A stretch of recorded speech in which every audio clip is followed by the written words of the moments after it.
Hello, thanks for visiting my reading room. I'm Nancy, reader and tutor and small business owner of West Coast Polar Ice, Italian ice, and frozen specialties. And I am a big fan of reading aloud on a regular basis because I believe that our country needs strong, fluent readers with great critical thinking skills now more than ever. And my mission is to create a love for reading cover to cover, one book at a time.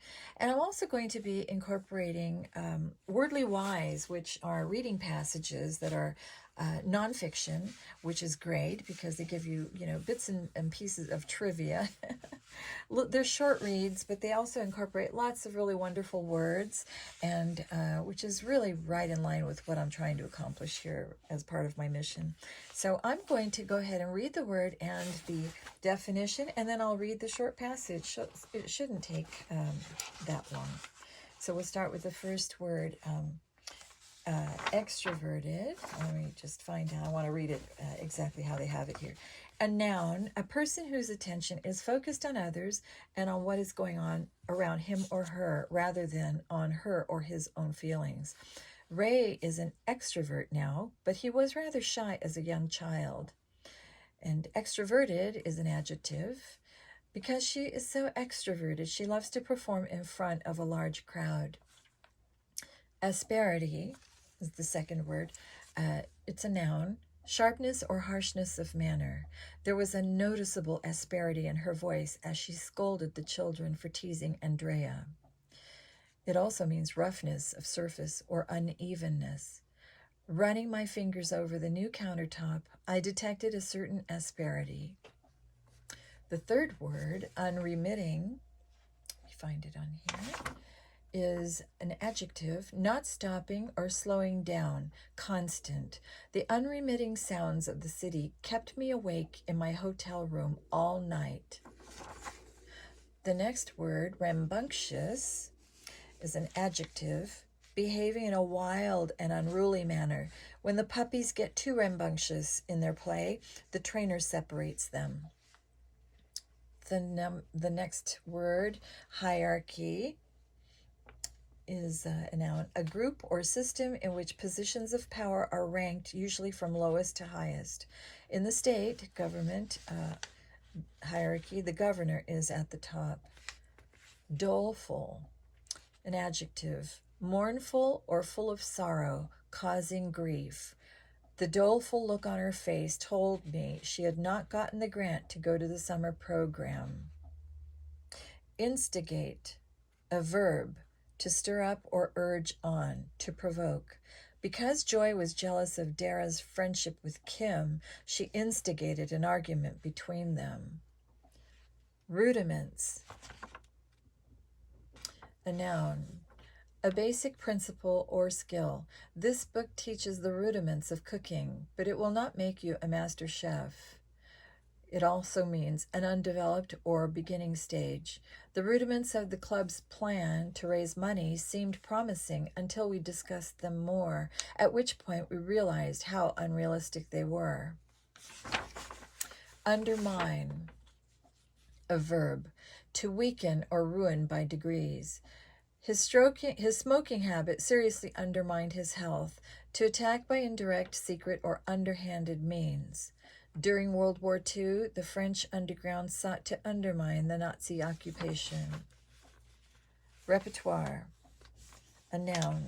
The list of pieces an actor, musician, or etc. is ready to perform, the skills or accomplishments of a person or group. The band knew most of the requests, but several songs were not part of its repertoire. Bane, a noun. A person or thing that destroys or causes harm. Jonathan's little brother was the bane of our slumber party. Baneful is an adjective, causing destruction or ruin. Hitler's baneful rule ended with his death in 1945. Buffoon. Let's see, where did I see that one? A noun, a person who often makes attempts to be funny, a clown or a fool. Although he acted like a buffoon at parties, Matt was usually rather serious. Garish, an adjective, excessively bright and flashy, tastelessly glaring. I told Henry that his tie was too garish to wear to a job interview. Imbu, a verb, to fill completely with a feeling or idea, to inspire. The really great athletes are imbued with a desire to excel. Penchant, a noun, a strong attraction or leaning. Susan and Carl shared a penchant for crossword puzzles and made a ritual of doing them together every Sunday morning. Okay, and now the passage itself. This is called Clown College. When Irvin Feld purchased Ringling Brothers Barnum and Bailey Circus in 1967, he was concerned that the number of clowns in his circus was dwindling. The circus had only about a dozen clowns, and the average age of the group was about 60. After seeing some clowns perform, Feld remarked with asperity, "They can fall down, but can they get up?" Feld found a solution to his problem in 1968 when he started a school that would train a new generation of clowns. It ran for 30 years and at its peak was receiving thousands of applications from those imbued with the desire to make people laugh. During their audition, applicants might be asked to walk like a lizard or to pretend they're on a planet with too much gravity and then on one with too little. Only about 30 were accepted each year, usually the most extroverted. Shyness had to be overcome or it would undermine their chances of success. The college's director once said what he looked for in a clown was a heart as big as Alaska and a willingness to give it away on a daily basis.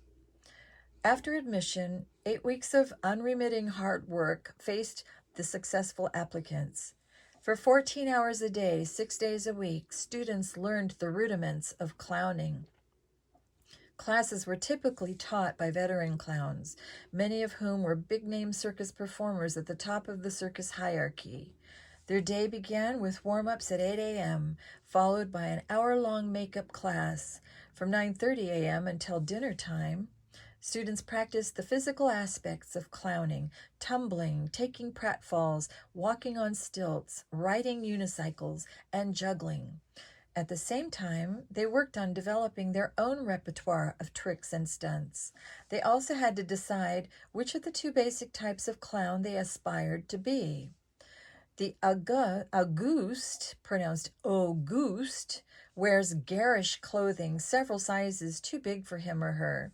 The makeup is greatly exaggerated, and the costume often features a bright red fake nose and curly orange wig.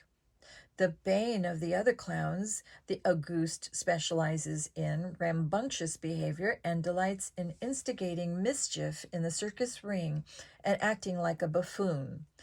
Hampered by a pair of enormous shoes, the Auguste is often seen being chased around the ring by an authority figure like a police officer or the ringmaster. Students with a penchant for mime are often drawn to the other basic type known as the white-face clown. Makeup for the white face is applied sparingly around the eyes and mouth over a white base. The shoes are a normal size and the costume is loose-fitting.